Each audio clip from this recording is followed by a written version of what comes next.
నమస్తే శివన్, ఏం చేస్తున్నావు? అబ్బా ఇడాచిండ్రా దిమాగ్ ఖరాబ్ అవుతుంది మళ్ళీ. ఏం చేస్తలేంట్రా, ఏం చేస్తలే. శివన్, నీ రెండు క్వశ్చన్ అడుగుతావు, ఇట్లా క్యాన్సర్ చెప్పిన కేకేమద్దు. అరే అది పోరా, నువ్వు తలగా అది ఈజీ అనే, నీ దగ్గర ఆన్సర్లు ఉంటాయి. దిమాగ్ ఖరాబ్ చేస్తావు, ఎందుకు చెప్తేనే ఊకెవరే పడతావు. అదేంటి చెప్పు మరి. అని ఒక గేట్ ఉంటది, కానీ నువ్వు ఆ గేట్లకి వెళ్ళి పోలేవు. అదేంటిది? గేట ఏం గేట్ ఉండాలి? గేటకి పోలేదు.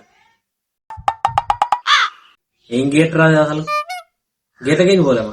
నీ గది కూడా కోలియాటే.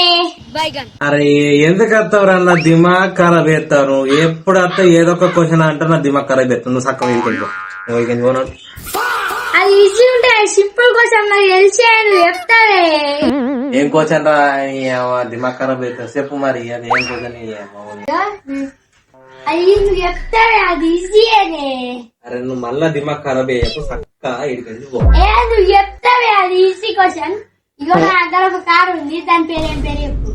నీ దగ్గర మారుతు సూజికా నానోనా? అరే ఇండికానే రా, ఇండికానే కదా. నేను చెప్తా చూడు. అరే చెప్పేదో చక్కగా చెప్పురా, నాకు దిమాగ్ ఖరాబ్ అయ్యాక నువ్వు చెప్పు చక్కగా. ఏం చెప్పు, ఏ కారు చెప్పది? సికారే. తెలుసురా, నువ్వు బేకారు.